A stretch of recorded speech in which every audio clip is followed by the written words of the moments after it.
Hello, welcome to week 3 of class.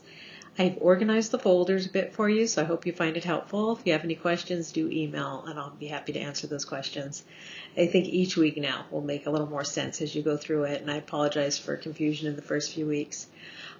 This week, you're looking at chapters 4, 5, and 6 of the textbook and answering some discussion board prompts and also turning in your read aloud assignment. I did modify that assignment. It does not have to be into an official classroom of children. It can be done with cousins, nieces, nephews, neighborhood children. You do need to interview the caretaker or parent for that child and find their views about literacy and what they do to support reading, and the information is in the folder for that.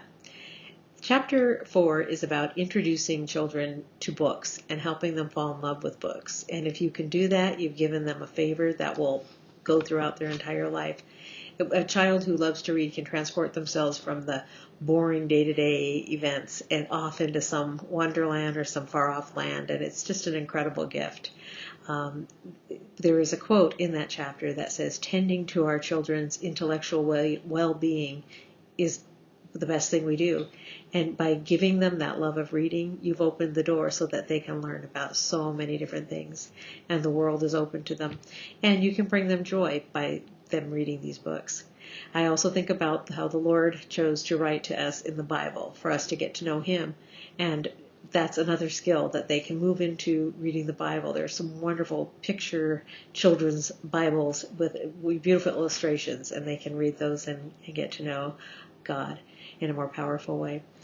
Chapter 5 is about celebrating culture and diversity.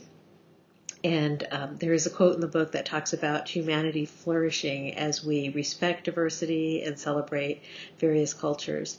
And children who live in an area where maybe they don't see a certain cultural group or racial group, maybe they're in an area where there are very few Asian people or another group. And by reading a book about that, you can introduce them to these people, or even to Native Americans or any group that maybe isn't within their area. They have a chance to expand their knowledge by actually reading the book and learning about that type of a person.